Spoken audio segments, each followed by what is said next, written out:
Salut à tous les amis, aujourd'hui en ce 30 juillet 2020, on va parler d'un des joueurs qui a réalisé sa carrière dans son même club formateur. Il en est devenu même le capitaine de cette équipe qui a permis de ramener son équipe déjà régulièrement dans les places européennes avant de connaître une fin de carrière compliquée et sa triste expulsion lors de la finale de la Coupe de France. Vous avez deviné de qui je veux parler. Je veux parler bien sûr de Loïc Perrin. Il a annoncé donc aujourd'hui même à l'âge de 34 ans sa retraite sportive. Il aura réalisé l'intégralité de sa carrière dans son club formateur qui n'est autre que la Saint-Étienne et il est rare de voir des joueurs aussi longtemps dans un même club. On va donc essayer aujourd'hui de parler de ce joueur, de sa carrière, de ce qu'il a connu de haut et de bas, que ce soit dans son club mais également avec la sélection. Loïc Perrin est donc né le 7 août 1985 à Saint-Étienne, dans la région de Saint-Étienne. Il est fils d'un comptable, Yves Perrin, et d'une secrétaire médicale. Loïc Perrin pratique à la fois l'athlétisme et le football au cours de son enfance. Il fait ses premières armes balles au pied dans une petite équipe locale qui est le FC Périgneux, non loin de Saint-Étienne. Il joue ensuite pendant 4 ans au FC Charles Vigilant. À partir de 12 ans environ, c'est la Saint-Étienne qui poursuit et qui finit sa préparation, pendant laquelle il sera finaliste du championnat de France des moins de 16 ans et sélectionné en équipe de France des moins de 18 ans. Sous les couleurs de la SSE, il perd la finale des Coupes nationales des moins de 15 ans en 2000-2001 face à l'INF Clairefontaine. Il signe en même temps son premier contrat professionnel avec la Saint-Étienne en 2001, saison au cours de laquelle il rejoint l'équipe de France Espoir avec qui il est vainqueur du Festival international des espoirs de Toulon, ayant été promu capitaine lors du tournoi. Donc déjà, ça en dit déjà bien long sur les responsabilités que Loïc Perrin avait déjà étant très jeune. Le 15 août 2003, lors de la troisième journée de Ligue 2, il fête ses grands débuts en professionnel en rentrant en jeu contre Lorient. En effet, le club est en Ligue 2 et espère remonter le plus vite possible en Ligue 1. Il fera quelques apparitions cette saison avant de découvrir les Ligue 1. Il connaîtra notamment sa première titularisation sous le maillot vert lors de la deuxième journée face au Racing Club de Lens lors de la saison 2003-2004. La saison 2005-2006 lui permet de s'affirmer au poste de milieu de terrain défensif comme grand espoir de l'AS Saint-Étienne, mais lors du match de championnat contre l'Olympique de Marseille, qui est un gros match, le 11 mars 2006, Loïc Perrin est victime d'une grave entorse au genou, l'éloignant des terrains jusqu'à la fin de saison. C'est l'une des premières blessures et il n'y en aura malheureusement pas des dernières.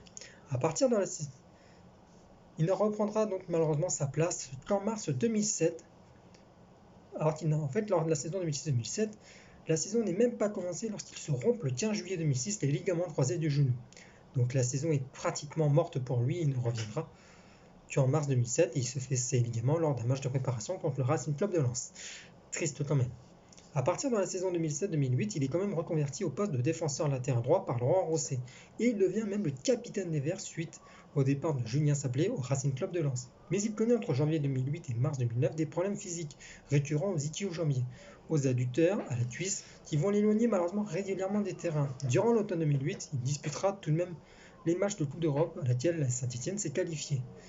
Avec seulement 18 petits matchs joués dans un contexte de lutte pour l'équipe dans le maintien de la Ligue 1, la saison de Loïc Rémy en 2009-2010 est en demi-teinte clairement, au point qu'il n'exclura pas la fin de saison de quitter le club et de se relancer du côté de Monaco. C'est donc l'alerte générale. Mais l'arrivée d'un nouvel entraîneur, Christophe Galtier, finira par le convaincre de rester et de s'inscrire dans la continuité du projet dans le Forez. Et lorsqu'il va arriver, ça va complètement l'annoncer. La saison 2009-2010, c'est le retour au plus haut niveau de Loïc Perrin. Bien que des pépins physiques limitent encore ses titulations, il prend une part active au redressement de l'équipe après 2 saisons catastrophiques qui l'ont précédé. Le 14 août 2010, Loïc Perrin réalise notamment un grand doublé lors de la victoire de Saint-Étienne contre Sochaux, lors de la deuxième journée du championnat. Les Verts l'emportent 3-2 ce jour-là. Sur le premier but, le capitaine stéphanois reprend un centre de Dimitri Payet de la tête. La balle touche la barre mais revient sur Loïc Perrin qui reprend de nouveau la tête pour marquer. Le second but vient d'un corner qui a été tiré par Dimitri Payet pour Yoann Bellanoul qui dévie le ballon pour Loïc Perrin qui se jette pour inscrire du bout du pied le troisième but. Stéphanois de la reprend.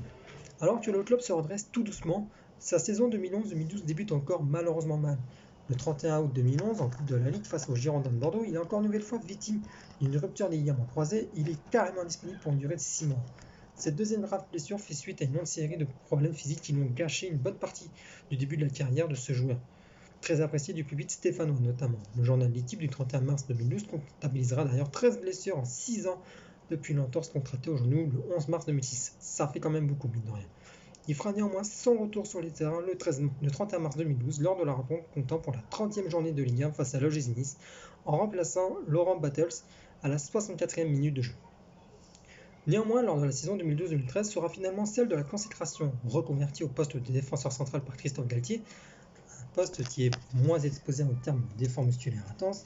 Le capitaine stéphanois réalise pas loin de 34 titularisations pour sa première saison pleine depuis 2007-2008 et joue un rôle déterminant dans les bons résultats de l'équipe en championnat ainsi que dans la conquête du titre de la Coupe de la Ligue. Par son sens du déplacement, il devient un élément clé de la stabilisation de la défense stéphanoise, qui sera la deuxième meilleure défense du championnat derrière le PSG à cette époque-là. Donc déjà, c'est pas rien. Tandis que sa vision du jeu et ses qualités de recense, il a plus de 86% de réussite sur ses passes sur l'ensemble de toute la saison.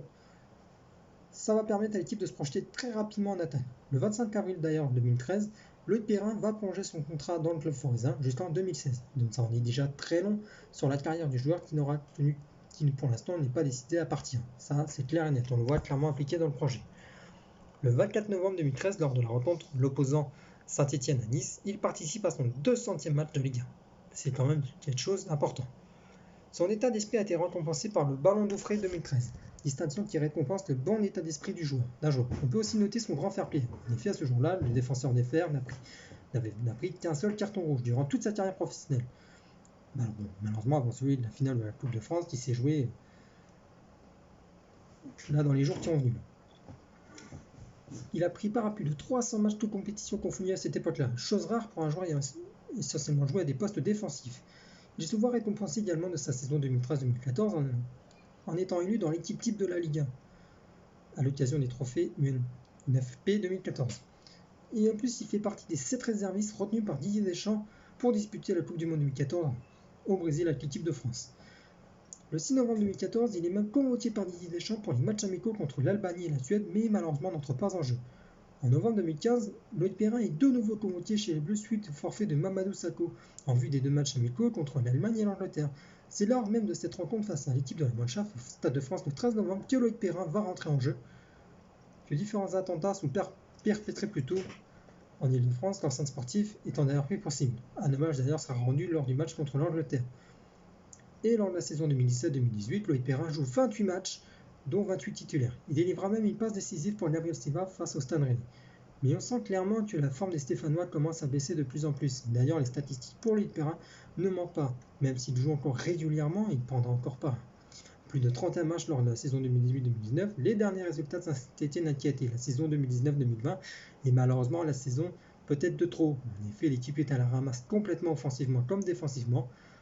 Et l'arrivée de Claude Puel, ne change pas grand-chose. Il faudra surtout l'arrêt de la saison du fait du Covid-19 pour que les Verts se sauvent in extremis de la Ligue 1. C'est clairement néanmoins une saison oubliée pour Saint-Etienne.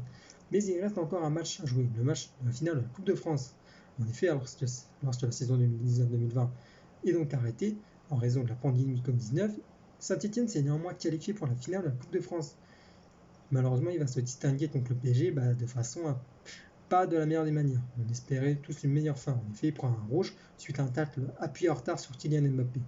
Et malheureusement, il a peut-être conscience qu'il a peut-être fait la saison de trop et le 30 juillet 2020, il officialise sa retraite sportive. Il aura quand même disputé au sein de son club formateur plus de 470 matchs au total. C'est pas rien. Alors il faut savoir que quand même, dans sa vie privée, il est marié et il est papa de 2 enfants.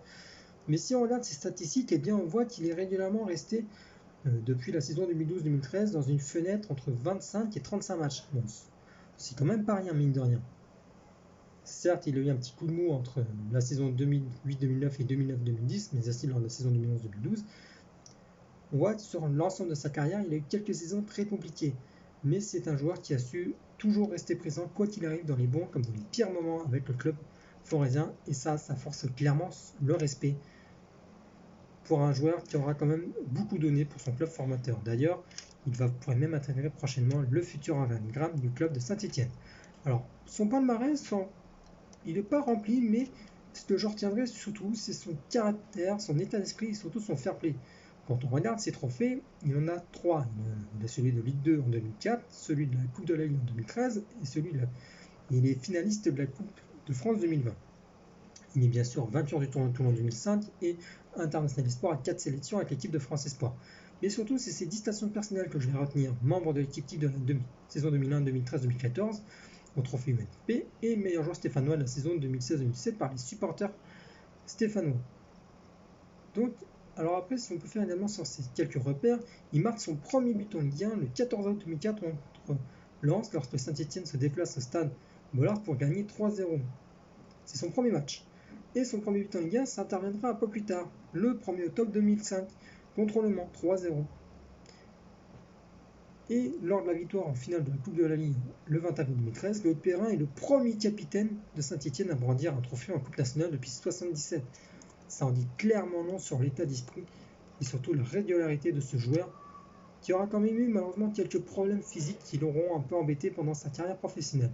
Mais moi, si je retiendrai surtout de ce joueur, c'est clairement son état d'esprit qui aura été exemplaire pendant toute sa carrière, même s'il prend malheureusement 2 rouges. Voilà.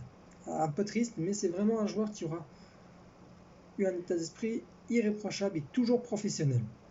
Voilà, on peut dire ce qu'on veut, il aura peut-être fait 1 ou 2 saisons de trop, on peut dire les choses comme ça, mais pour moi, si je retiendrai 2 choses, c'est vraiment son état d'esprit irréprochable et son fair play, que ce soit envers Saint-Étienne, mais aussi envers les autres clubs. Alors oui, il y a toujours eu des moments de show, lors des derbies et tout, mais c'est vraiment un joueur qui, déjà rien qu'à ce poste, qui en donne quand même pas mal, qui est resté jusqu'au bout très professionnel.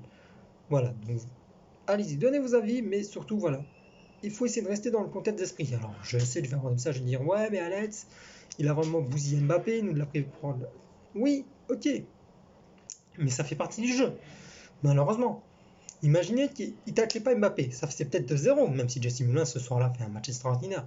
Mais vraiment, pour moi, ce que je vais retenir, c'est vraiment la performance qu'il a fait pendant toute sa carrière, seulement se prendre 2 rouges et être un capitaine irréprochable. Je pense que là, ça va quand même manquer à Saint-Étienne. Mais pour moi, je pense qu'il a peut-être fait 1 saison de trop, voire 2 de trop. Je pense qu'il aurait dû arrêter un moment où ça commençait clairement à partir en sucette, si je peux me permettre de m'exprimer ainsi. Mais vraiment, voilà, pour moi, je vais vraiment retenir son état d'esprit professionnel et son fair play. En tout cas, les amis, dites-moi ce que vous en pensez dans les commentaires, mais pour moi, ça aura été vraiment un joueur qui aura marqué l'histoire de ce club malgré tout avec plus de 470 matchs clés au sein de son club formateur. L'histoire n'est pas encore terminée, il se dit même qu'il pourrait continuer dans son club, mais aussi aller dans d'autres clubs pour parfaire sa formation, parce qu'il va intégrer l'organigramme du club. Après, à quel poste, ça on ne sait pas. En tout cas, je vous laisse à vos avis, les amis, je vous laisse me dire dans les commentaires ce que vous pensez de ce joueur, qu'est-ce que vous espérez pour lui pour le futur, puisqu'il a annoncé sa retraite. Je vous souhaite bien sûr une bonne soirée à tous et à toutes. N'hésitez pas à cliquer sur la petite barre pour vous abonner avec la petite cloche pour avoir les dernières informations. En tout cas, moi je vous souhaite à tous et à toutes une excellente soirée et je vous dis à très vite. Allez, ciao les amis, à très vite.